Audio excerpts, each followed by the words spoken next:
It's Productions.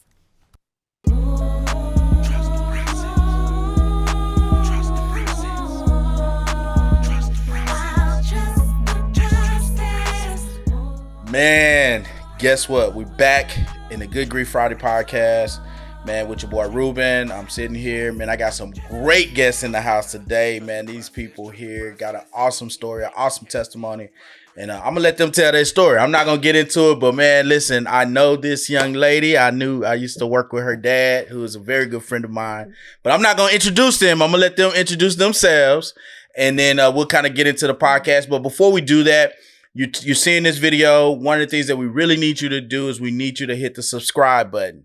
Subscribe. We need you to like, and we need you to share. Come on, we got to get the message out. It's Good Grief Fridays. We're trying to help people heal and grieve in a healthy space. And that's what this podcast is truly about. So if it's truly been a blessing to you, we're asking, man, that you will just subscribe. So that way you'll know when we're posting a new video. We're asking you to share so you can share it to your friends. But we're also asking you to like. I need 1,000 likes today. All right. So without further ado, let's get into the show today. We got a great show planned for you, a great topic planned for you. I know it's difficult when you're talking about grief to talk about great topics, but we believe that, you know, God allows us to go through things so that we may be a blessing to other people. The word is very correct when it says we're overcomers by the words of our testimony. So without further ado, I would like to introduce my guests, and I'll let them introduce themselves. Let's go. My name is Whitney Zapotocky. And I'm Adam Zapotocky. All right. As you see, we got Whitney and Adam in the house. You know, we'll get to why we're here, but there's some other things that I want to talk about. Listen, they knew my wife. I worked for Don Harry Mitsubishi.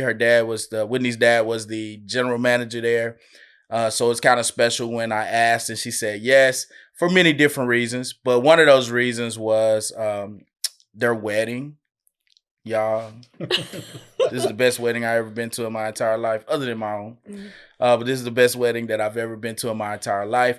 But before we get to that, how did you guys meet, man? You was telling me a funny story earlier. I just kind of wanted to let the audience know. Yeah, so first and foremost, thank you so much for having us. God bless you. And, you know, it is, I'm sure it is a little bit different. We're not just a story that you heard about. You were a part of the story. Yes. Part of her family and yes. part of our lives in a way, like long before we ever knew what was going to happen. Yeah. So we are grateful and thankful to be here with you today. Thank you for inviting us. Thank you. Thank Bless you for that. Bless you.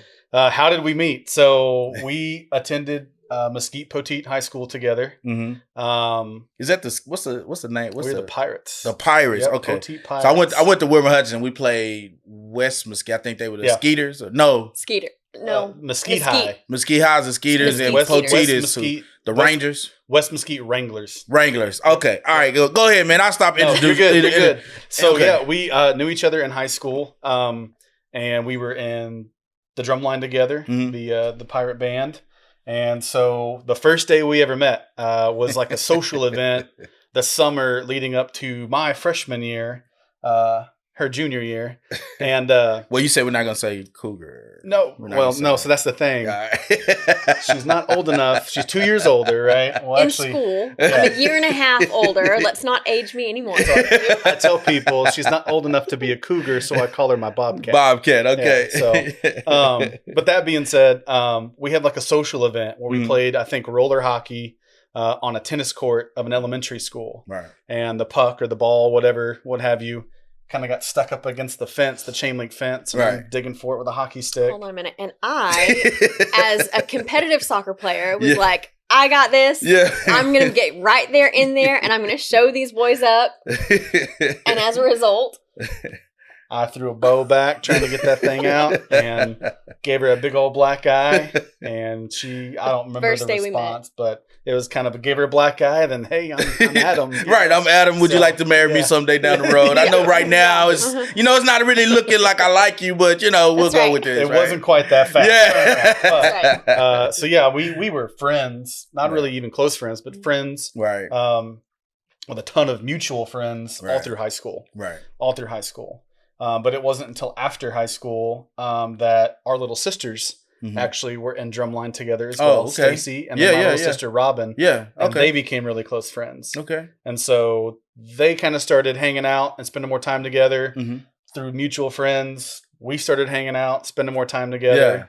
Yeah. But it wasn't till after years, kind of 3 years down the road after that, even after that, that we actually started dating. Oh, that's cool. I was also in the band too. I was in drumline as well. Oh man! So we got drummers here. So if y'all need a beat, we got you. Yeah, we're the cool band kids. We're the cool band kids, man. Okay, so that's kind of how you met, you know, and how and then the story took off from there. How long did you date before you guys got married? Before we got married so we started dating March of 2010. I think that's correct. Because I asked her out 3 times before that, and she turned me down. Probably she was having the black eye was kind of still, you know. I mean, maybe she was struggling, you know. Yeah, I mean, you never. Like, but here's the thing: we were best friends by that point, and if we went on a date and it didn't work out, well, then I lose my best friend too. And we were both in East Texas.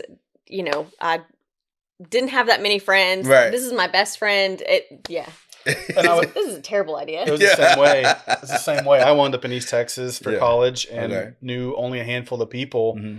And then when she moved out to Tyler, like I was only an hour away. And so we spent our weekends together. Yeah. Okay. I mean, we didn't really, either she came down to Nac or I went to Tyler. Or we would drive together back from East Texas back home. Okay. Right, to Mesquite. Yeah. Because you was in Nacogdoches? Mm-hmm. Okay. Yeah. All right. And I was in Tyler. And so when we did finally start dating, I came home and I was like, hey, Mom and Dad, I gotta tell you something. Adam and I are dating. And I thought it was going to be, you know, like this big, you're what? And my dad goes, oh, I thought you already were. And that was the end of the conversation. I was like, all right. Well, there's that. By that point, by the time we actually had our first date, we had been best friends for at least, 9 months, almost a year. Wow. It was at least that long. Yeah. And wow. I mean, the serious relationship I had in college before her, that was part of the reason that we ended it was because she didn't like Whitney. Wow. And I was like, well, Whitney's my best friend, so this isn't going to work. Right. And so, yeah. Well, look, that's awesome, man, because basically what God was saying was just, let me move this out the way so you can get onto your destiny. Because many times we meet people, man, and that's our destiny to be with them, to meet them, and God has a greater plan. I'm a firm believer of that. Like I shared with you, my wife is 2 years older than me, and we met in we went to St. Anthony together. We was in 6th grade. Okay. And I was in 6th grade. She was in 8th grade. And back then I even told my cousin, in the 6th grade, I said, man, I'm gonna marry Angela Kissentanner, man. Back then, you know, and so, you know, it played out, man. We got married. So many years later, you know, we didn't take the route you guys took. We took the long route, you know. But sometimes it happens. Yeah. Sometimes it happens. Now, you told us how you met, which I think is an awesome story. Some of that story I didn't know. You know, I think what happens is again, I'll say that I worked with her dad. I worked with Alan. Oh my God. I don't even know how many years, 15 years maybe. It's been a long time. I mean, I have known you.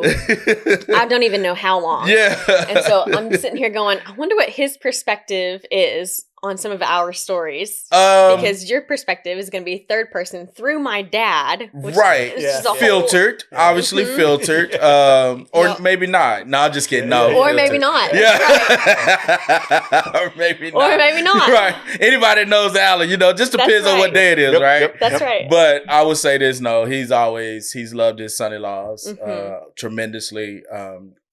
You know, I've never met you at the dealership, but what's his name? Dustin. Yes. I remember when Dustin came to buy a car, and me and him were in the office together, and I asked him some question. He was like, well, let me go ask Alan. I said, what you gonna ask Alan for, man? You weren't paying for it. You know, what do you?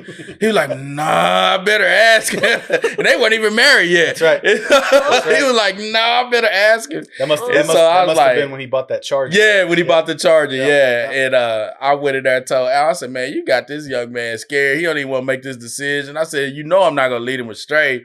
And long story short, we got a real big laugh out out of it. So no, he loves you guys. I think I called her dad Mr. Ray like up until we got married. Really? Oh, yeah. Probably so, Yeah, absolutely. Really? So, yep. Oh my goodness. Yeah, he's a funny guy, man. He's a funny guy. I can tell y'all many stories, but that's not what this podcast is for. That's right. We'll have to do that podcast in a different lights. That's a part two.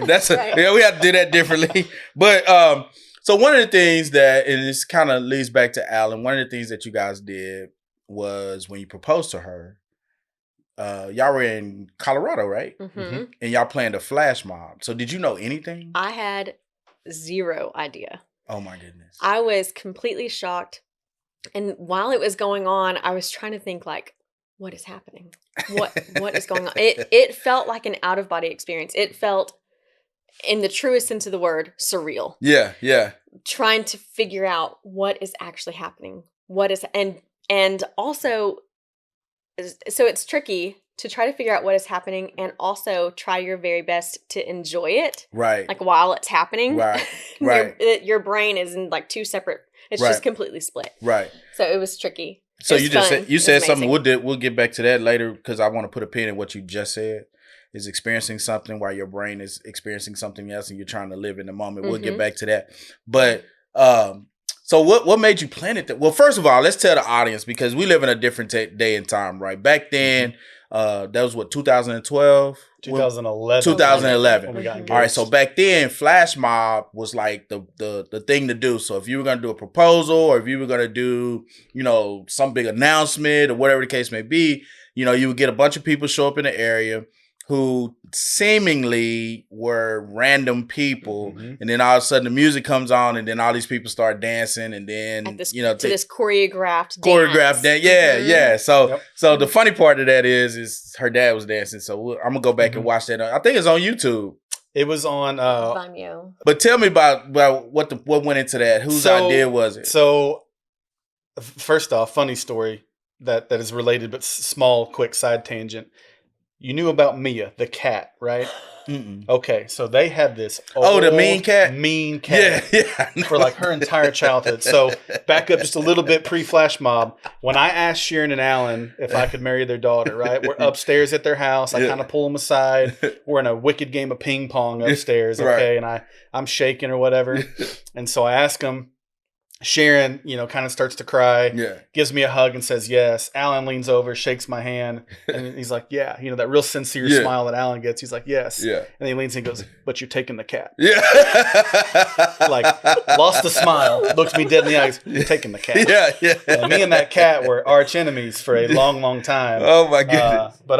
Yeah, that's the whole. But anyway, so I asked their permission, and then that kind of got the ball rolling as far as the flash mob. Mhm. Huge shout out to Stacy, her sister Mhm. Sharon, and then her cousin Casey, Yeah. who lived in Denver. Mm-hmm. She is really the brains behind the whole flash mob. Yeah. Because I was not born with a dancer's body necessarily, Right. so I wasn't too keen on it. Right. But I knew I did want to do something big. Right. I did want to do something special Right. that not only she would remember, right, but Right. the whole family. Right. Um, That you'll have this random guy in 2013 still reliving watching that video. absolutely.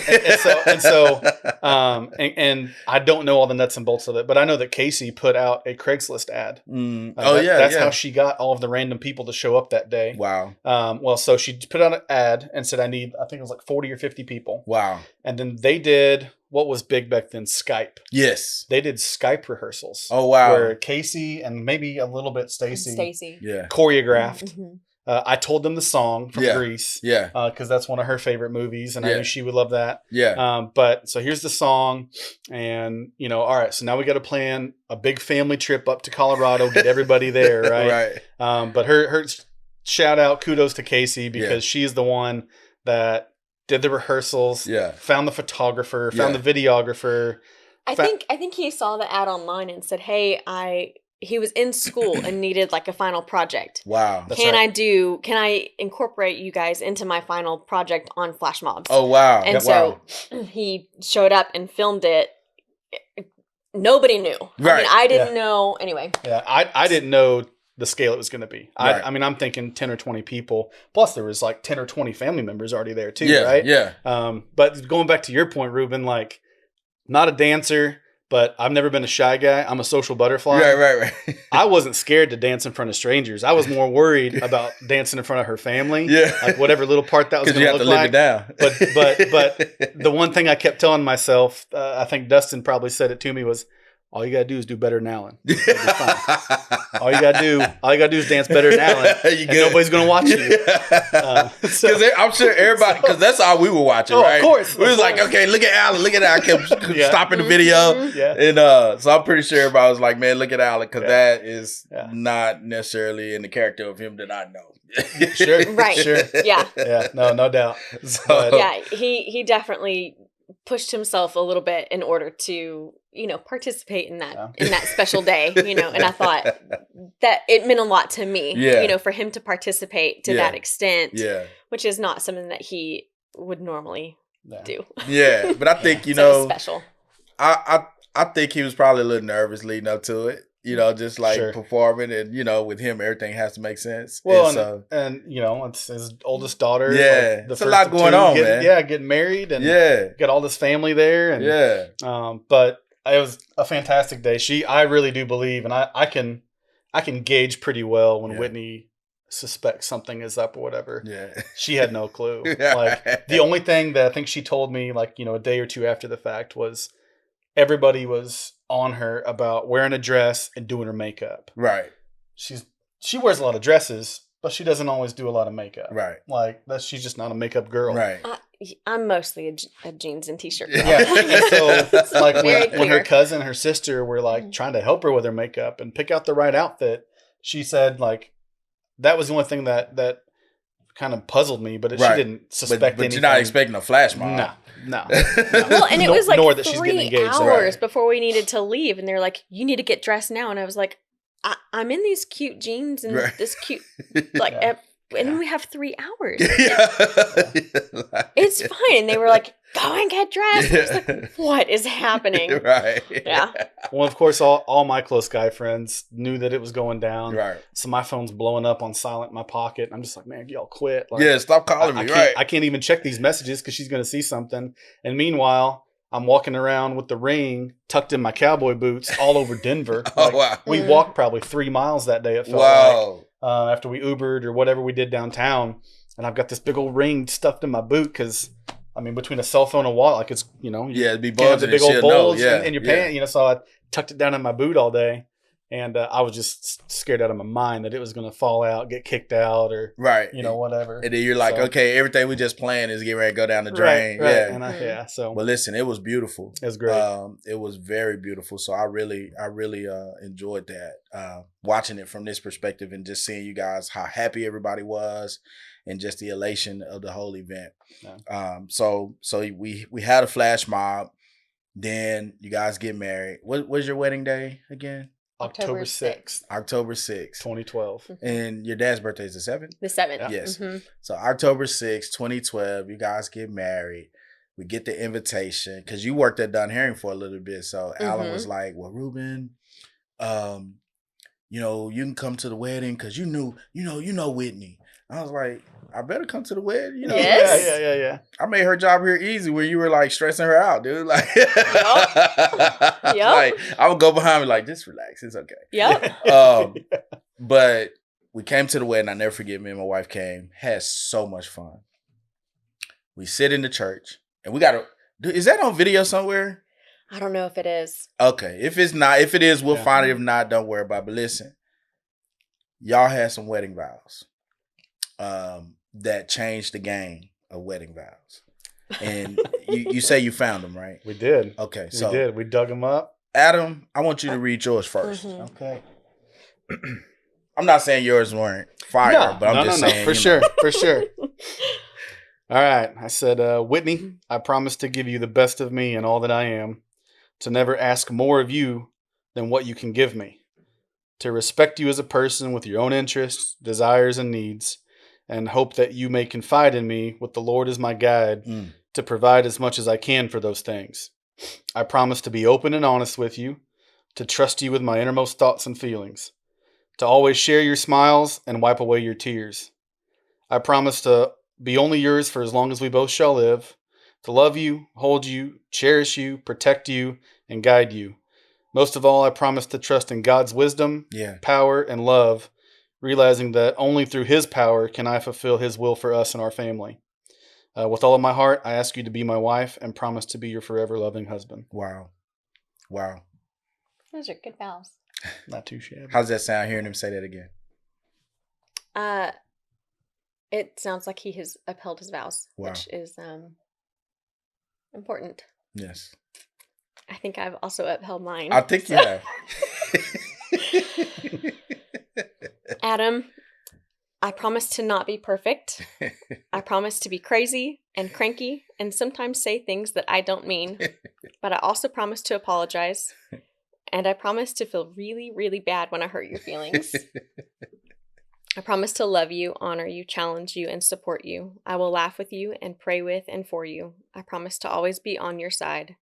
I will love you to the best of my ability. I love it.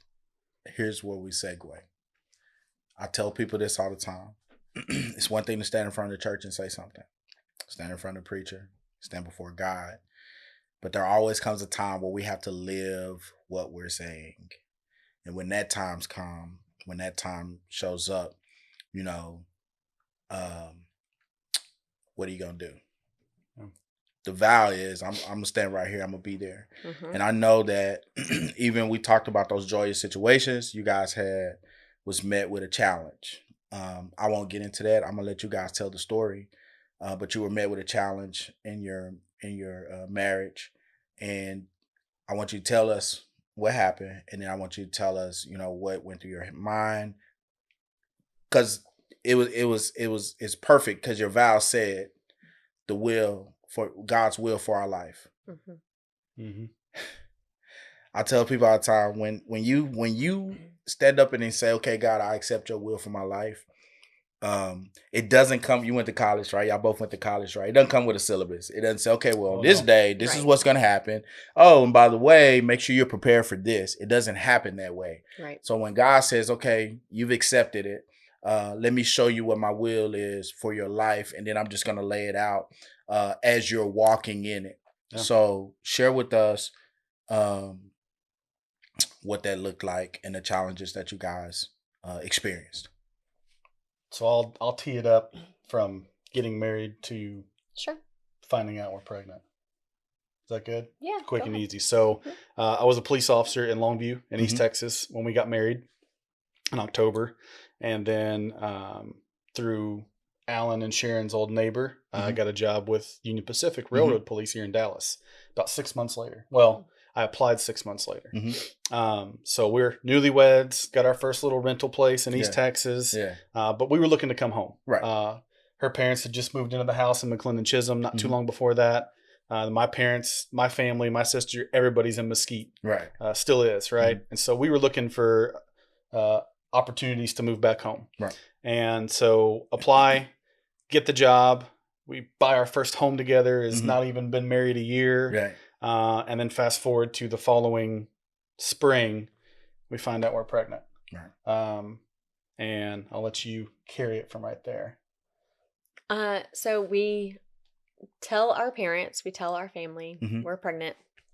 But we, you know, it's the first grandbaby on both sides. Right. So first time aunt, right, for both of our baby sisters, first grandchild for our parents. Right. And I kept kind of being hounded is not the right word, but they kept asking, when can we tell our friends? Like, when can we put it on Facebook? You know, because Facebook was sort of the way then at that time that you communicate with everybody. Right. And I was like, not yet, not yet, not yet. And I didn't tell anybody, and I didn't tell him because I'm my father's daughter. I am very logical. Right.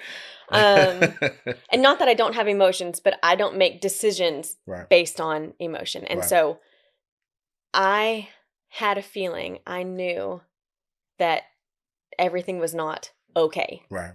I didn't, and I had no had nothing to base that on. It was Right. my first pregnancy. It's not like I, felt a difference from Right. Right. I had no reason to think that things were not okay, Right. but I knew things were not okay. Right.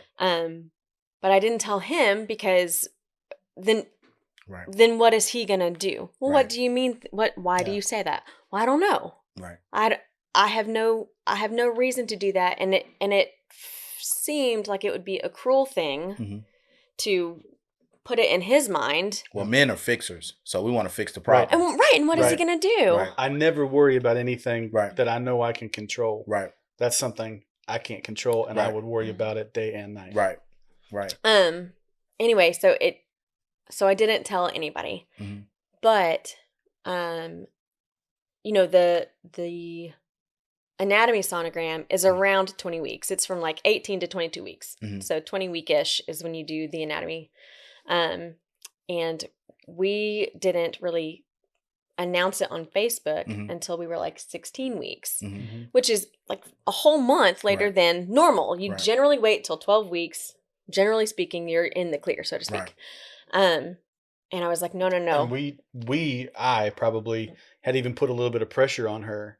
Like, hey, I really want to tell people. Right. You know, we should tell people. Right. At least, all right, babe, just give me the close friends. Let me tell Right. the close Yeah. friends. Right. And she, after the fact, learning all that, like she was the one that was just like, not yet.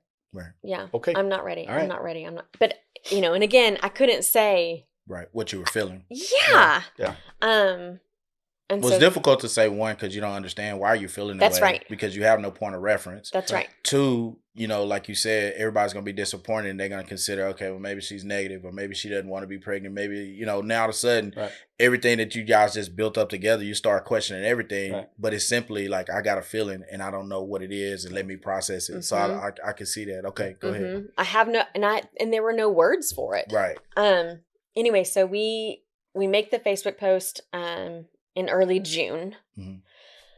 that, hey, we're pregnant, and everybody shares it. Yay. And so, I'll send you that picture too. Right. It was actually our dog. So, I mean, new house or newlyweds, new house, new job, new puppy, right? Like we did all the things and now we're The having a baby. cat's gone. Yeah. The cat, Mia was, Mhm. I think by that I point think Mia was she- gone. yeah, I think But so we hung a sign around our dog's neck Yeah. that said, my mom and dad got me a human, Oh, wow. so Yeah. that, like whatever. But I'll Yeah. send you that to Okay. plug in. and so then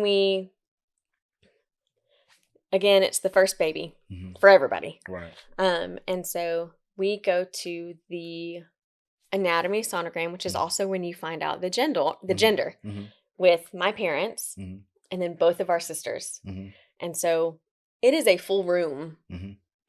in the sonogram room.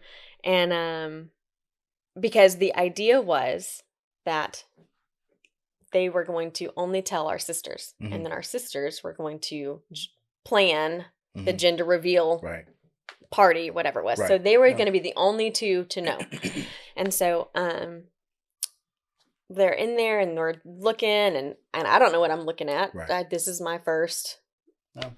experience at all with the sonogram. And so she says, I'm gonna go and get the doctor. Mhm. And I was like, okay, well, it's a little weird, but okay. So she leaves. Well, at this point, like to your point, you said you didn't think anything of it. I am standing there thinking like, man, this is taking forever. Right. Like I'd been to almost every appointment with her up to that point. Right. And I'm just like, okay, this is 2 or 3 times the normal length of this appointment. Right. This is just weird to me. Right. And I'm thinking maybe we got a new girl, a new lady, a new Right. tech, right? Right. Maybe she's trying to figure out what she's doing in here too. Right. Right. But the only thing, and this is all in hindsight and looking back, right? She was printing out picture after picture after, which normally you get 1, 2, or Right. 3. This is the baby's head. This is the baby's feet. Right. She's printing out like 20, 30 pictures. Right. And that's when I looked down. I was like, okay, I don't know what to think of that, Right. but this is weird. Right. And so then another thing is that I was getting a new doctor. My normal doctor was actually out on maternal leave. Oh wow. And so so then I was also going to meet with a new doctor for the first time. And so I Mhm. had my sonogram and appointment. And then immediately after was going to be my regular, Mhm. check Doctor in with the visit. actual doctor. Yeah. Yeah. And so they sent in a different doctor, somebody Mm-hmm. that I had never met, who was actually maternal fetal medicine. And so that's like a step up to the specialty. Right. And she came in and she said, we're going to ask everybody to leave except for, mom and dad. Yeah. And so She said, I'll never forget her words. She said, she looked around very soft and very kind, but looked at our sisters and her parents. And she's like, hey guys, if y'all don't mind going to this office down the hall, I need to talk to mom and dad for a minute alone. Wow. And then, and so the sonographer left to go get her. We were in there for 4 or 5 minutes of just silence, Right. still not knowing anything's wrong. Right. But she came in, Dr. Horsager is her name. She came in and she introduced herself. Mm-hmm. And then she sat down. And if you remember, she took a 5-second look and just was like, okay. And then she put the little, the tool up, and that's when she turned around and said, I need to talk to mom and dad alone for a minute. Right. And that, I knew right there, that's when my heart dropped straight into my stomach. Right. And I was like, okay. Right. She says she was still just like, oh, okay. She wants to have a private conversation. Mm-hmm. No big deal. Right. I was like, there's bad news about to be delivered. Right. So they leave, and she says, I think this is correct. Correct me if you remember differently, but she said, I think she said something like, it is my job, or I am the doctor for when either moms are sick or babies are sick. Wow. And in this case, your baby is sick. Wow. Close. Is that close? Close. Yeah. And so the long story short, the condition that he had is called Potter syndrome, and it is where the kidneys do not develop properly. Mm-hmm. He did not develop kidneys at all. Mm-hmm. 0 kidneys. He had a bladder. He had, we actually shortly after went to go get a fetal MRI. Mm-hmm. And so they are taking MRI images Mm-hmm. of his body inside mine. And so Right. you have to have another specialty doctor in Right. order to Right. interpret the images. And so there are tiny little adrenal glands that sit on top of where your kidneys are supposed to go. And he had those. Right. So he really, truly did not have any kidneys. Right. The second half of the pregnancy, the amniotic fluid is the baby's urine. Mm. Without kidneys, Wow. there is no urine. Right. And without the urine, there is no amniotic fluid. And so by that point in time, my amniotic fluid was 0.5% of what it should have been. Wow. So there was no fluid. I had no amniotic fluid. Wow. So it was a very interesting experience, because I could, feel anytime he moved extra, right? Mm-hmm. I could feel it even Right. more because there was no cushion. Right. So, but that also meant that, by the time it was time to deliver him, there was no amniotic fluid for him to turn, Mm-hmm. right?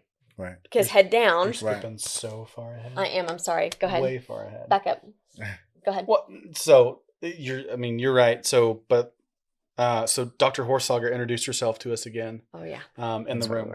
And then the words she used, again, I'll never forget these, is she said, I'm a doctor of maternal fetal medicine, so I have decades, at least 20-something years of experience. And she said, I am the doctor that they call when there's either a problem with mommy or a problem with your baby. Mm-hmm. And she said, in this case, there's a problem with your baby. Mm-hmm. And she laid it all out to us right then and there with the sonogram. Right. Said, here's where here's the arms, here's the feet, here's where the kidneys are supposed to be. Right. And this dark void on the sonogram indicates that there are none. Right. And so we, Whitney had a very quick okay, well, what do we do? What's next? How do we fix that? Right. That's fixable, right? Right. I was like, saddle up. Right. Let's go. Right. What is next? And what do we do next? And I don't remember who. It was one of us that our brain was still focused, really probably trying to block that out, right? Our brain was focused on why we were there. Okay, was it a boy or a girl? Right.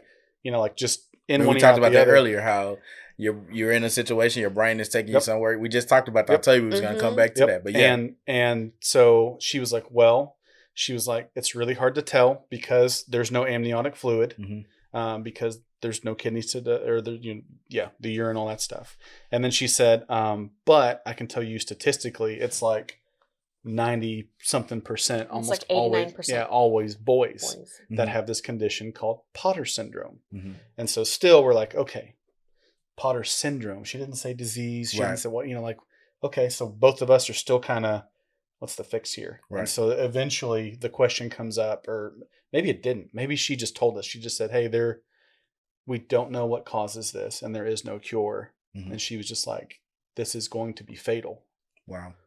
It is 100% fatal. Didn't click. Wow. I mean, she told us that there is one known case of a female, right? Yeah, female Potter syndrome survivor. But that's a whole nother story. But she said it's the one and only known case ever. Wow. And she was like, but it's fatal, and there is no. Well, because we found that out during the next week, and that little girl survived because her mom relocated up to Johns Hopkins and got weekly artificial amniotic fluid injections. Wow. So that the babies, that's the other thing, is that amniotic fluid is crucial for development of the lungs. When the baby is inhaling the amniotic fluid, there's an actual chemical reaction that happens in addition to working the muscle of the lungs. Right. And so ultimately the cause of death, if you will, is not that the kidneys are missing, because I was like, well, we'll just get a kidney transplant. Right. No. Right. Done. That's the fix. Right. Here we go. That's what we thought. But it's sort of a domino effect. Right. Is that the lungs do not develop properly. Oh wow. And so that is, the ultimate short-term cause of death. Yeah. So. And you were about 3 months at this time? So I was 20 weeks. 20 weeks. So right in the middle. Yeah, right in the middle. 4.5 months. Okay. Of our pregnancy. And so and so just a few weeks later, once we had sort of wrapped our heads around it, we had to come back out and make another Facebook post. Right. Yeah. Hey, wait just a minute. Right. Yeah. Yes, we're pregnant, but we have some news to share. Yeah. Well, and so after that meeting, we were at UT Southwestern. Oh, right. Which, shout out to them, the most incredible MFM team, Dr. Horsager, Dr. Ludich. We can go down the path of our nurses and how we still know and keep in touch with very, very closely her delivery nurses with Tyler. They're personal friends of ours from that day. Wow. We have no other connection since then other than that day, really. Right. So then we had to, tears streaming, mind you, Sharon and Alan and our sisters have been down the hall for 20 or 30 minutes at that point. Right. With no idea what's going on. Right. And so then we round the corner, tears streaming down our faces. And so Dr. Horsager asked us, do you want some alone time to tell your family? And we do you want to explain it to them, or do you want me to? Yeah. And we were like, yeah, I'm not going to get 2 words out. Yeah. So come on, Doc. You're coming with, you know. Well, and you can't ask me any questions because I don't know what is happening. Right. I don't know what is going on. Right. Yeah. All the questions that they're going to have, don't know the answer. So come on, you're in this too, And she was, very gracious, very kind, and spent a whole bunch of time with our family and that kind of stuff. So from there was the fetal MR that we had the following day or 2 days later. I don't quite remember, but to confirm. And then the process, right, of figuring out what's next. One of the things you were to dip into the next part, the 22-week decision. Yeah. So she was 20 weeks pregnant, and so they called us back up there, and now we're starting to figure out what the second half of this pregnancy looked like. Right. And so we sat down with part of the team there, and they're like, "Hey, we are coming up on the deadline for the state statute to where if you want to have an abortion, we got to do that like now." Right. And we were just like, absolutely not. What? Right. And so, but then there was okay, I think she asked, well, wait a minute. She was like, if it's totally fatal, what does end of life look like? Like, is he going to be stillborn? Is he going to be born alive and suffer? And then I'm thinking from not just a father standpoint, but a husband standpoint. Okay, well, if I know for a fact our baby's not going to survive, are there complications or risk factors for her? Yeah. Yeah. And it's like, we're believers, we're Christians. Right. So abortion is really and truly off the table for us. Right. But I don't want to lose my baby and my brand new wife right. at the same time. If those things, so I'm trying to weigh all that. So we told them right then and there, we're not sure, but probably not. Right. And we need to ask our pastor and we need to pray about this. Right. And they were like, well, if I remember right, that was a Thursday. And the deadline for the cutoff was Monday. Wow. And so the hardest part, Ruben, was they said, well, here's the thing.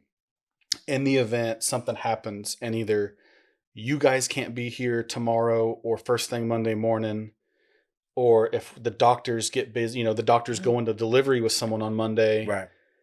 Let's go ahead and fill out and sign the paperwork now. You have to sign the paperwork at least 24 hours in advance. That's right. So the deadline was Tuesday for the... It would have happened on Monday. And so instead of making me drive all the way back to the doctor on Friday to sign the paperwork, they had to sign the paperwork then. That's right. In the event that we chose to terminate the pregnancy. Wow. That way it was just predated. It was legal. Right. Because it is required that you sign the paperwork 24 hours in advance. At least it was, back then. So what was going through your mind as you were signing that paperwork? Oh. That the top of the page said abortion, and then I wanted my baby. Right. Yeah. And it was, I couldn't even see the paper. Yeah. Right. I couldn't even see the line where I was supposed to sign because everything was so blurred from all the tears because I wanted my baby. Right. But we asked the doctor because who is the expert? Right. If I were your daughter, what would be your advice? What would you say? As a doctor, right? Out of all the cases and the things that you've seen. As a doctor and a mom. Yeah, and a mom. What would you tell your own daughter? And her advice was to terminate the pregnancy because it is 100% fatal. And I think she knew at the time, which I didn't know. I had no reference point for it. Yeah. But to go 20 weeks carrying a baby that is not going to survive is incredibly tough. Right. Don't jump ahead too far there. Okay, sorry. Because there's still other. I'm really bad at not jumping ahead. Yeah. No, it's okay. It's okay. It's your story. But so for all of that, we didn't sleep for 2 or 3 nights. We would fall asleep crying, trying to figure out this abortion decision. We went to our pastor, and I showed up all right, it's Sunday. We got time after church with the pastor, and I was just ready. Hey, show me in the Bible where it says we can't have an abortion, because then that's God telling me that's the decision made, and then I'll feel comfortable about it. Wow. And our pastor was like, it don't work like that. Yeah. And he was like, we explained the circumstances. We cried in the pastor's office, and explained but hey, and so her concerns, the spiritual battle there, the medical battle of, I know my baby's I'm not taking my baby home with me, but I got to take my wife home with me. Right. And he looked at us. Well, first of all, it's the emotional battle. Sure. It's the emotional battle, especially, and you're dealing with someone who doesn't make emotional decisions. Yeah. And now all of a sudden they're having to make an emotional decision, because either way is made out of emotions.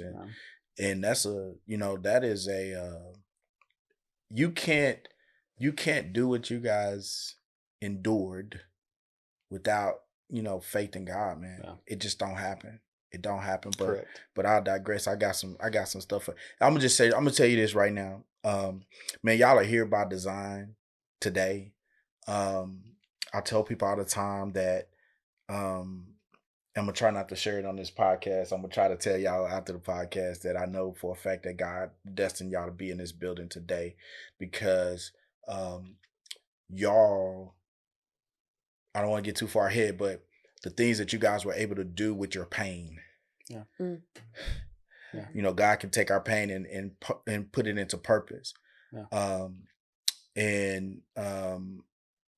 I don't want to get too far ahead because Sure. I'm about to just like, I'm like looking at God right now and say, dude, you funny. Yeah. So I talk to him a little different. I'm like, no, you funny, bro. I'm like, man, you funny, you know, because when we start, like you said, man, God's will for my life, and how he takes and orchestrates different things. And you see that pain attached to it. You see those tears and all those things right there. Cause he says you will weep in tears, but he says that you will cry tears, but you'll reap joy.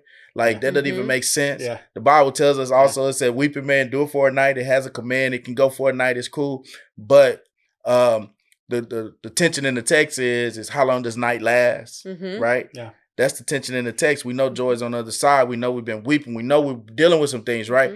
But the tension in the text again is how long does night last? And you're describing walking into a night situation, but you're walking in there with God. So I'll shut up, but I got some stuff for y'all. I'm gonna try my best to not put it on this podcast because I don't want to put it out there just yet. We're gonna save it. I know she like to keep it here a little bit, but I got something for you. No, but I mean, to your point, like I've always kind of talked to God a little bit different too, and it wasn't until this point I think in our lives that just like any other relationship as humans, it's okay to be mad at God. Yeah, you know what I mean.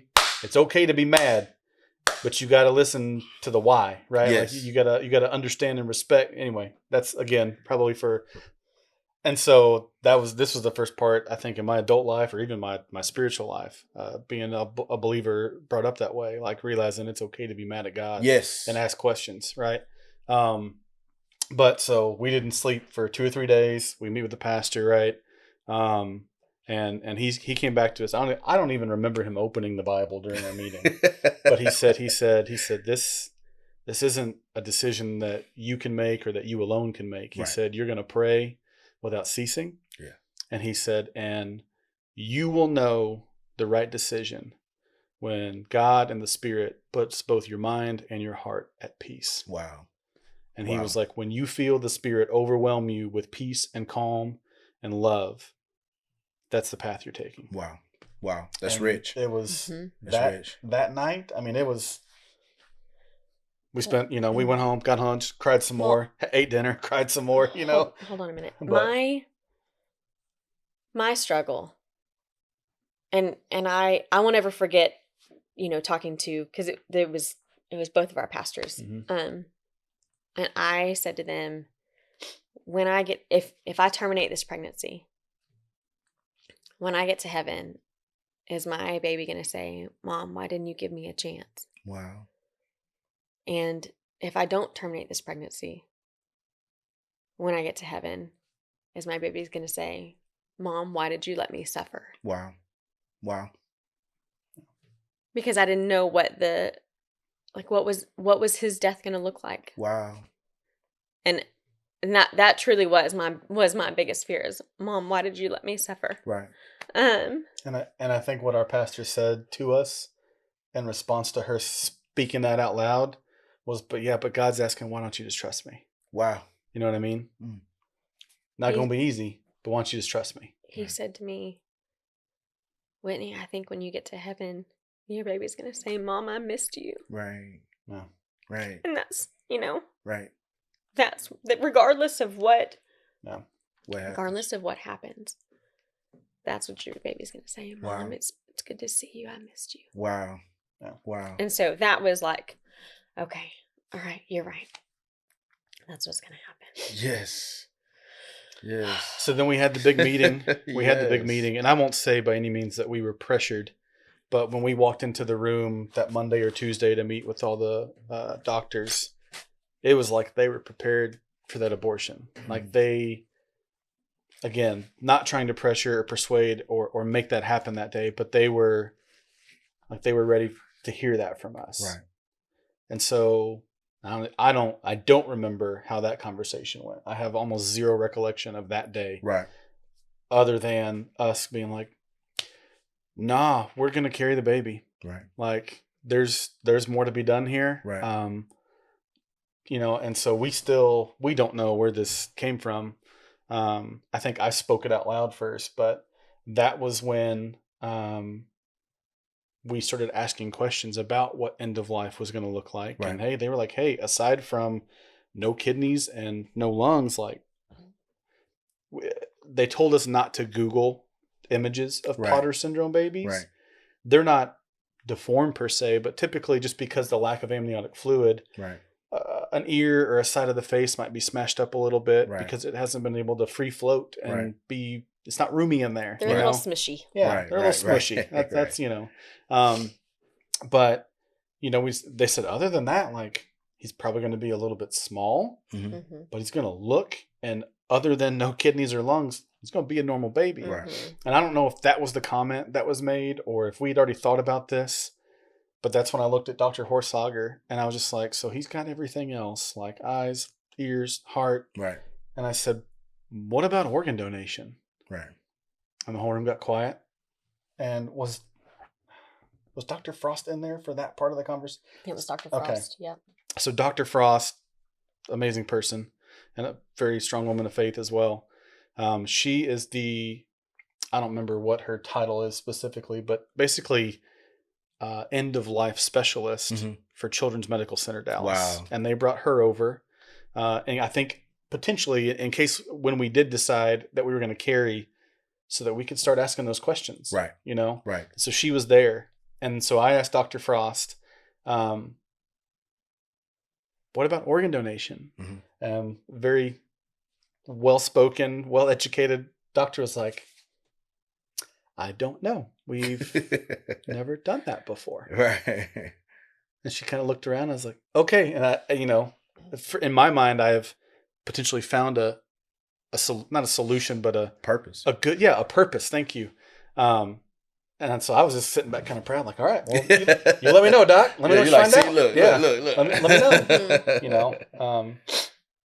And so They spent the rest of the pregnancy getting the legalities in I place spent the next 16 weeks developing a program for our little boy. Wow. because it had never been done with our organ procurement organization or the OPO or the hospital. He was the very first neonatal organ donor for both. Wow. And so they literally had to draw up and create all of the legal paperwork and, dot the I's, cross the T's. We all the had stuff. to sign all of the waivers or all of the releases or all of the parent guardian stuff. Right.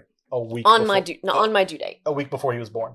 Wow. 2 weeks, but yeah. Oh, 2 weeks. Okay. Mhm. Wow. I mean, it took the rest of. I her did not know pregnancy. that. Yeah. I Yep. did not And know so, that. well, we are still, going back to what she said earlier about carrying a baby that is not going to live. Like she spent the next 22 weeks going to the grocery store and having strangers come up and be like, "Oh my gosh, when are you due? Is it a boy or girl?" Going to wherever, going into restaurants, and people be like, "Oh my Congratulations. gosh, congratulations! Yeah. Is it your first? Is it your son?" How'd that make you feel? It depended on the day and the hour and the minute. Right. There were times that I had the capacity to say, you know what, he's not going to make it. This is the situation, but he's going to be an organ donor and, whatever. Or I just completely lost it. And these people were so confused. Right. That I'm bawling in front of them. Right. I remember on more than one occasion her calling me in tears, undiscernible over the phone, saying she just left the entire shopping cart full of groceries in Walmart because someone came up and, can I touch it? Can I feel him kick? Or can I feel it kick? And she would just, not in an anger way, but just a loss of emotional control. Because you also recognize that the person is happy for you. Is happy for you. Right. And they're doing a kind thing. There's zero malice in their intent. Right. And so you can't be angry with them or, it's a little bit of a strange feeling because they're like, yay, congratulations. And then essentially you're like, and here's this big old sack of sad. Here you go. You know, Can I use that? Yeah, absolutely. She has said that, like, in telling kind of her side of the story. Yeah. She has said that sack of sad Yeah. for years and years, and it's so appropriate. You know what I mean? Because it is. It's I'm going to use that. It's like Yeah, it's a very strange situation that is, not. It doesn't happen on a regular occurrence. Right. That, I'm pregnant, but right. Right. Well, That's not a and normal man, situation. like that changed so much for. I mean, this is way down the road, but that changed so much for us as far as when we learned or met people that were pregnant or learned people, whatever, like changing it from, oh my gosh, congratulations, or is it a boy or a girl? Like I even my own friends, right. My first question now is everybody healthy? Like, is everything going good or looking good? Like, okay, thank God for that, Right. Like, instead of, because you just never know, and having never, if we had never been in those shoes, I'd have never crossed my mind. Right. I'd have given the typical, oh, congratulations, boy or girl. Now you're more sensitive to it. Yeah, I'm cautious. Right. I'm cautious with my response. Right. And so, the other thing for me, is that, we're not getting the nursery ready, right? Like we're not taking a baby home. Instead I've seen other moms, on Facebook or social media. Should I get the anatomy scan? I'm like, yes, get the anatomy scan. Right. Yes, if you don't get anything else, that's fine, but get the anatomy scan because you get to spend that time making your funeral arrangements instead of being, completely overcome in the depths of despair, trying to make these decisions. You get to take a little bit more time, think about it. You've got, highs and lows. Right. And then also, we weren't coming home from the hospital, me having just gone through labor and then having to disassemble a nursery. Right. So, however, in the middle of it, I couldn't join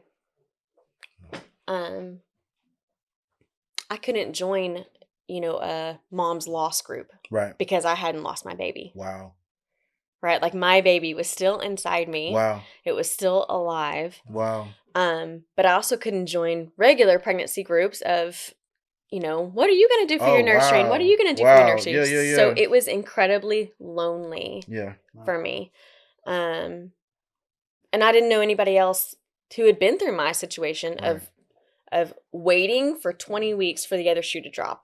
Yeah. Or the other way that I described it was, those old Tom and Jerry cartoons where the rug gets pulled out from under the cartoon character and they fly up in the air and they are running and just looking down and still running in place in the air. Right. And that was how I felt, was up in the air waiting for the next. So when you found out that you could do organ donation, how did that change some of the purpose for you? Like, I know you were dealing with the roller coaster on how you felt every day. So those days where you would have high days, was it based on, okay, well, I know there's a greater purpose here, or was it just some days you just woke up and you felt different?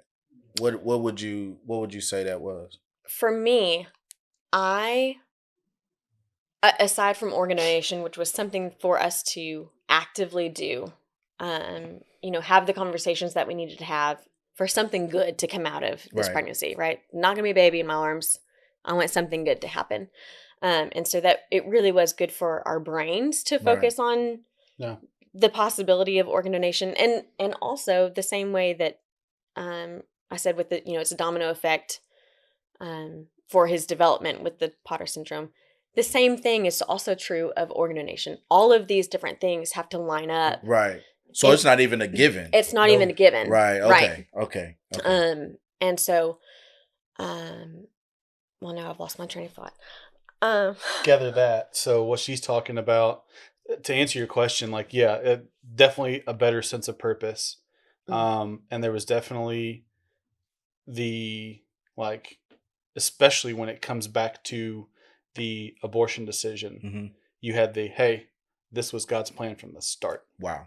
You know what I mean? Wow. Like if we had decided, if we had made that decision without including God in that conversation, right, we'd have been absolutely pushing his plan off in the shrubs. Right. You know what I mean? Right. It wasn't our call to make. You know what? And I want to use that to pivot just a little bit because, we'll go back and revisit just a tad bit when you talk to the pastor and you say you walked in there, got the big Bible, and you're like, all right, man, I got it. Show me the scripture. Me. Yep. Like, come on. We wanted them to tell us what to do. Yeah. 1,000%. We wanted them to tell us biblically what to do. Yeah, because you can live with that. Well, this is what it says in the Bible, so we're good. You tell me this is the book full of God's answers? Show it. And so he says, right. so he says, well, no, that's not really how it works. Whatever, pray without ceasing. And then when the Spirit calms your heart, when it calms your heart and it calms your mind, then you'll know that that's the right decision. That's the right way to go. And that was really God's way of saying, okay, well, I'm trying to take this a whole nother way. Yeah. Right. And so now all of a sudden, you're seeing God work. You're asking these questions. You created something that did not exist. Mm-hmm. And that was organ donors being newborns. Mm-hmm. Right. And that did not even exist anywhere. Right. I don't know if it didn't exist anywhere. Or it didn't exist for our two organizations, the hospital and the organ procurement organization. Right. So the hospital was UT Southwestern and the OPO was Southwest Transplant Alliance, or STA. So they never experienced it. Neither as a hospital or as an OPO. Okay. Neither one of them. Okay. So now all of a sudden you've created this movement, right? Yep. This movement or this purpose has now created something that didn't exist, at least like you said, in those two organizations. And so now they're out researching, how to make this come to pass while you're still, struggling with, where you are in this season.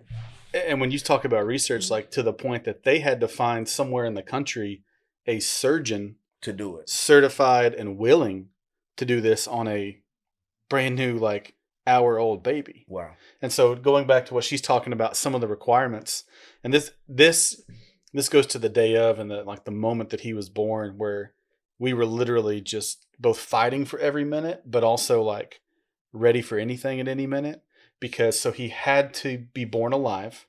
He couldn't be stillborn. He had to be born alive.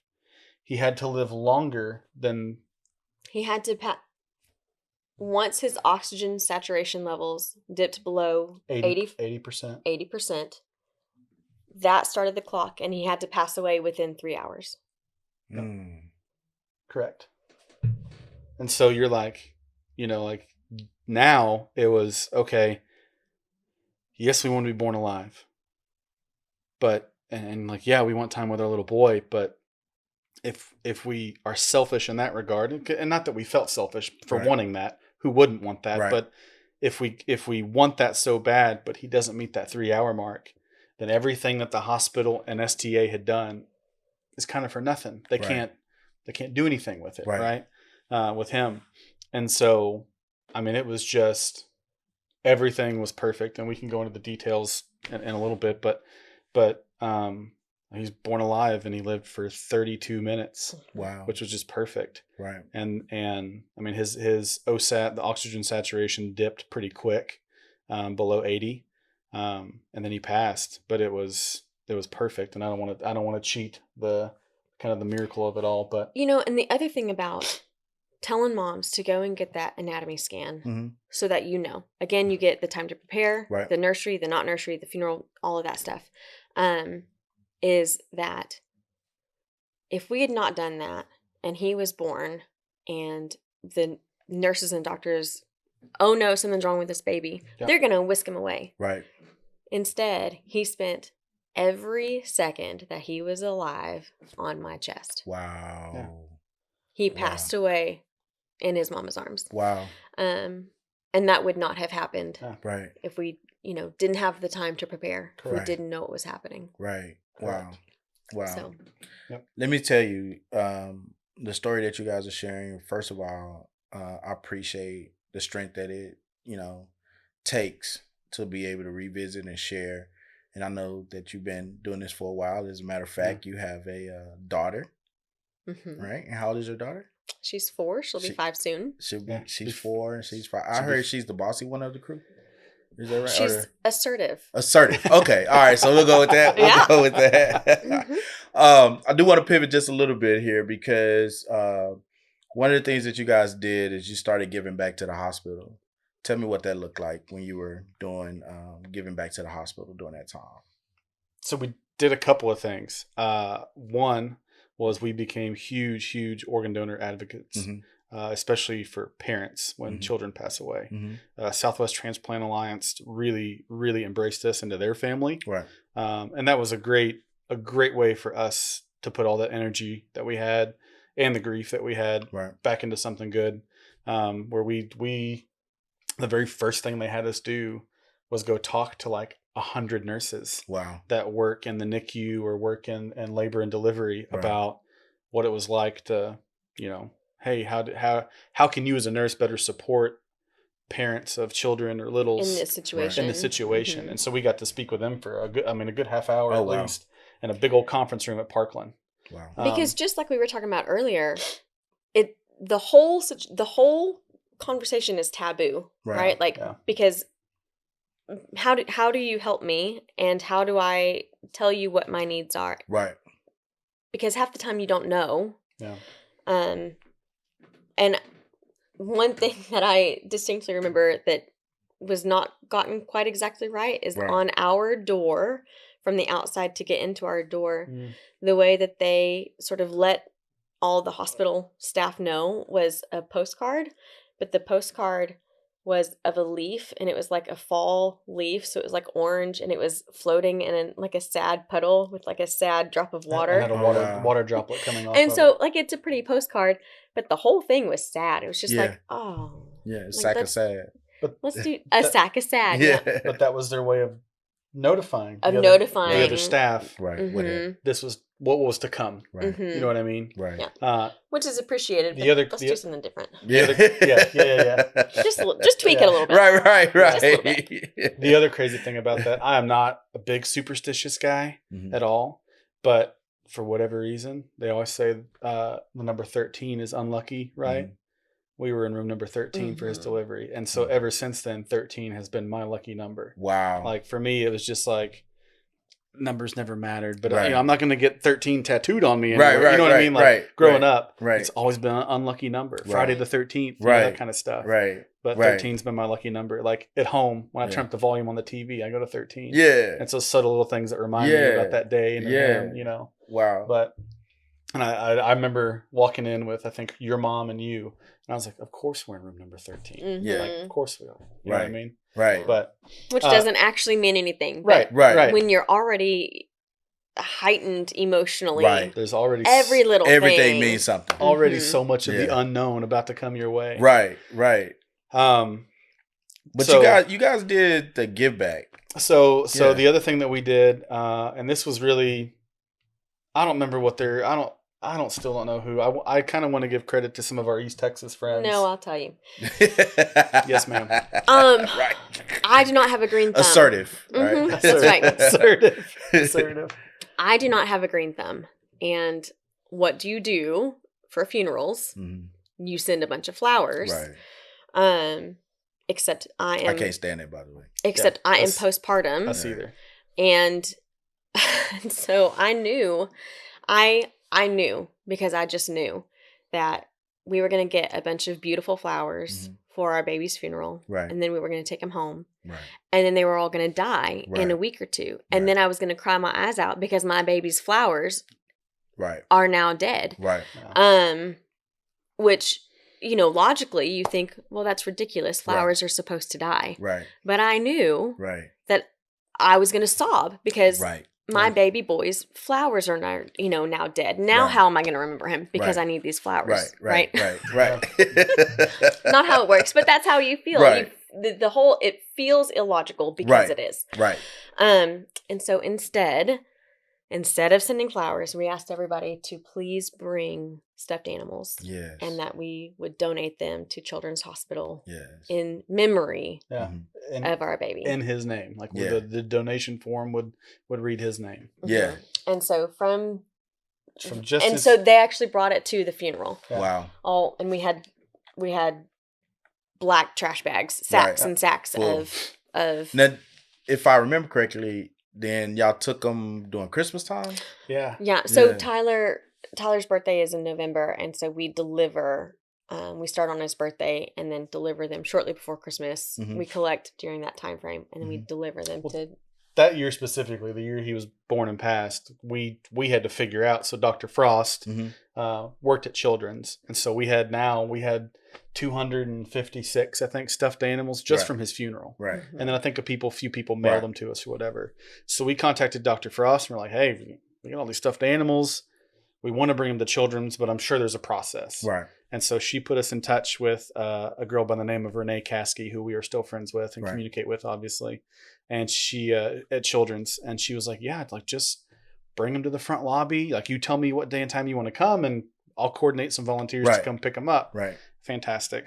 Right. And so Now, we did that. how many years did y'all do that? So the last 3 years are I the know only COVID years kinda that we created a haven't. That's problem. correct. That's Yeah. correct. They Yeah. didn't allow the in-person donation Right. in the lobby without if you weren't family of a patient. Right. You know, Right. and even though we'd been doing it for 5 years at that point, 6 Yeah. years, we totally respected that. We weren't Right. going to push. Absolutely. You know what I Right. mean? And then on top of that was for COVID. That was for 2020 and 2021. And then this last year was just, I'm traveling a lot for work. Right. I wasn't about to put her and the 2 kids in a U-Haul Right. and say, hey, babe, I'm out of town, but I need you to go do this by yourself. You Right. know what I mean? Right. So Right. life just got busy. That's Right. what 2022 That's right. was. I have 2 kids. Mhm. Yeah. Two Yeah. now. Yeah. Charlie's 2.5. Charlie. Yeah. Yeah. There we go. So- Yeah. But yeah. So the ending, or the not the ending, but the next step to that was a year after his year birthday's coming up. Mhm. Tyler's, that is, and one of our friends reached out and didn't ask, but more or less told us. And they're like, "Hey, y'all are going to collect stuffed animals for his birthday again, right?" Yeah. And we were both just kind of like, Sure. Yeah, we'll do sure. that. Okay, Man, yes. all right. I'll get all these numbers kind of backwards, I'm sure. But what turned into, yeah, we'll do it for his first birthday, and that'll be great for me and Mom too. Right. We kicked off the donation drive on his birthday, November 5th, Mhm. and then we were going to run it till like the week before Christmas. Right. So the year he was born was 256, if I'm not mistaken. The year after that was 400 and something stuffed Wow. animals. And then we got a Facebook page, and I Mm. think an Instagram, maybe even a Twitter account that first year. I don't remember. Right. So then 400 and something turned into 2,000 and something else Oh, stuffed wow. animals. The year after that turned into 3,800 stuffed animals. Right. And I mean, it just, and all we were doing was just kicking it off. We did a Yeah. couple of donation drives and Mhm. a couple of our favorite hangouts in Dallas. Yeah. Yeah. A lot. We seem to have a lot of teacher friends. Yeah. My sister's a teacher. My mom's a retired teacher. Okay. So Yeah. a lot of teacher friends. So there were random school campuses all across North Texas that Doing were toy like, drives. "Hey, we'll Oh, put up wow. a box for Tyler's toys. Oh, Yeah, wow. send us a flyer. Okay, here you go." Okay. And then they'd call me 4 or 5 weeks later with, "Hey, we got 300 stuffed animals for you." It's like, I guess I'll come pick them up. Yeah. You know, It's like, Mhm. thanks so much. it's like, let me get this U-Haul going Yeah. here real quick. Mhm. Yeah. Well, and a storage unit. We had to get a storage unit Yeah. because at some point you can no longer fit them in your house. Right. Right. Yeah. I'm sorry, we're picking up how many? Yeah. Yeah. Wow. And so yeah, the very final year we did it, it was right around, I want to say 4,200 stuffed animals. We filled up an entire, like, floor to ceiling, front to back, mid-size U-Haul, like cramming. Is that the stuffed one that was animals on TV that made the news? in. I think that was a U-Haul trailer, Okay. and like we maxed out the trailer and the bed of that truck. Oh, wow. And so we're like, okay, next year we need a Yeah. like a box truck. Size up a little bit. And So y'all doing it this year? would love to. We'll see what life brings. All right. I hope so. I really do. I mean, it's. Well, you know when this airs, I you're know. gonna have to do it. I know, and I was just thinking that in the back of my head, going, "Oh man, this is about to be." So, we're gonna wrap it up here a little bit. I just want to, just tell me what you would say to someone who may, I can't say go through the same thing, but just maybe dealing in grief or dealing in uncertainty. What would be just some words of encouragement that you would give to someone else, based on everything that you've been through, you've witnessed and experienced? So while I was pregnant, I played, I think, almost every day. Casting crowns, I will praise you in the storm. And that was my anthem. Yeah. And that's the main thing is continue to praise, even if you don't want to, even if your heart is breaking, even if he is still good and he is still God and he is still worthy of praise. Yes. And the other thing that I would say from experience and from other moms that I have talked to, specifically moms, is that there are thoughts that go through your mind that you're not particularly proud of. Mm-hmm. And you feel a little bit of shame for that thought. My advice would be to have grace for yourself. Because it's a tough situation. Yeah. And you are doing the best that you can at any given moment. Yeah. And generally speaking, it's all normal. Wow. The grief that you are feeling. Yeah. And the things that you are feeling are normal. Yeah. So have grace for yourself and continue to just cling to God. Yeah. Wow. I would follow that with man, don't go through it alone. Yeah. Whether it's a best friend, a spouse, a pastor, or maybe even God himself, right? Because one of the things for us was communication after the fact. Right. We came together. I don't remember if it was right before he was born or right after, but I told her, I said, hey, I'm the social butterfly. She's the introvert. Her closest friends, not a bad thing, but are her mom and her sister. Mm-hmm. She's got a bunch of other friends, but her confidants, right, are her mom and her sister. Whereas I've got a pretty decent network. Right. I've got a lot of close friends that do a lot of different things. Right. I knew I had a good support system. Right. I was worried about her. Right. I was worried about not being enough for her. Right. And so one of the things that we came to an agreement on, again, either right before or right after, was I don't care if it's 2:00 in the morning. I don't care if I'm in the middle of a concert with my friends. I don't care if whatever. When you're sad, when you are losing control, you got to call me and tell me, or text me. Right. And I promise to do the same for you. Right. Like when I am at the grocery store and I see someone walk by with a brand new baby, I'm going to lose it. I can tell you right now, I'm going to call you. Right. I promise I'll call you. Right. And so there were days she'd wake me up at 2:00 in the morning. I'd be sound asleep. I'm a pretty heavy sleeper. Right. And really heavy sleeper. Right. And she would be sobbing in bed. And she would just push on me hard enough to wake me up so I could hug her. Right. Or there'd be nights early in my career that I'm working nights. Right. And she would just wake up at 3-4 in the morning and send me an emoji of just tears. Right. And I knew that she was struggling in that moment, you know?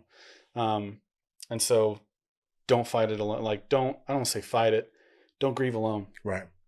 You know, don't do that, because that's just I feel like that's a dark hole that, man, that's hard to get out of. Absolutely. And absolutely. And so, you know, I talked to my friends when I had to, but I mainly went to Tyler's mom, you know, the only other person that truly understood. Right.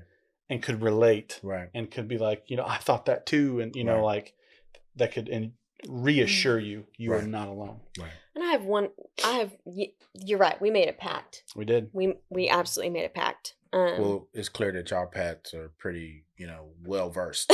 Yeah. And very clear. Yeah. So there's no way for anybody to get out of this. Yeah. Do you remember a decade ago-ish, there was a commercial and it was for some medication, I think probably for depression or anxiety, but there was a commercial and then there was like a little cloud that followed the... Do you remember that? Yeah. Yeah, I do. I can't think of what it was, but I do remember seeing that. I don't know either. Right. For me, if I could feel that I was feeling sad, if I didn't sit and let the cloud open up and just rain on me, and I just sit and sob, then the cloud would follow me around all day long, and it would impact my whole day. Yes. And so the other piece of advice is that if you feel if you know that you need to sit and acknowledge that grief, Yes. then find a safe place. If it's your Yes. shower, your bed, a Yes. couch, go outside, go to your car, sit and do that. Yes. Sit and acknowledge what is happening inside Yes. because it is valid. Yes. Sit and do that. Yes. Yeah. And let it cleanse your soul a little bit. Cry out to Jesus. Yes. Get through it. When I first started doing these videos and podcasts, and that's one of the things I would tell people, it's like, man, you got to embrace it. Mm-hmm. When my wife passed and I hear that song on the radio that I knew that was our song, I just simply pull over, blast it, cry my eyes out, sit there as long as I could to kind of get myself together. Yeah. And then I'm like, man, I feel better. Yes. So many times we're so caught up trying to hold on to something that we're designed to release. And so that's pretty good. Listen, I'm so glad y'all came by today. I know I probably took up so much of your time, but listen, I believe that, that your story and what you guys have endured, man, is so rich. And, in the story of Job, in the beginning there, it talks about how Job was an upright man. And it says, Satan was going, God had called everybody come to him, and Satan came. He's like, man, where you been? He said, well, I've been going to and fro. And then God said, well, have you considered my servant Job? And I know sometimes we walk through life and we're like, man, God, did you tell them to come and hit me with this, right? And one of the things that as we study that book of Job, man, we realize is that, God has already given us the strength that we need. Our biggest thing, which is what you guys just said today, was, man, you just got to stay true to the purpose. Yeah. Don't waver, don't shake, but stay true to it. Is it going to be easy? No. We say this in the car business. If it was easy, everybody be doing it. That's right. That's right. If it was easy, God would have gave that to everybody. So I thank y'all so much for coming and being extremely transparent. And I know somebody's going to be blessed by this. So we're going to root for Tyler's Toys this year? Yeah, so follow us on Instagram. It's at Tyler's Toys, which is toys with a Z on the end. Okay. So Tyler's, TYLERS, TOYZ. Facebook, Instagram, and Twitter. Absolutely. We'll make sure we put that link in. I will tell you that we haven't been very active in the last couple of years at all. That's okay. But if you want to see what we do, there are tons of pictures from past years' donations on there. Okay. So I think with enough pleading from people that are interested, I think we can make that happen. Well, you know what? Sometimes, man, God puts us in situations where we just need a staff to help us. There you go. A volunteer staff. So this is not something that you guys have to partake on your own. Sure. I'm just crazy enough to believe that once this podcast comes out and we get this shared and especially people in your family see it, that God's going to send a staff that's going to help you man Tyler's Toys. There you go. And allow you guys to be the face. I'm believing that for you. All right. So I'm just crazy enough to believe like that. All right. Hey, I'm here for it. I'm here for it. With that being said, man, thank you so much for coming. Thank you for having us. And I really us. appreciate it very much. All right. Thanks, Ruben. Listen, y'all heard from the Zapotokys about their story. We just ask that you just kind of get in there, look at Tyler's Toys. We put the link in the bio, and we'll make sure that we have it on the screen so you guys can go in and donate. And if you got toys to donate toys. But if you got greenbacks, donate greenbacks. All right, they can go buy toys with that. All right, so thank you so much. We'll catch you next week.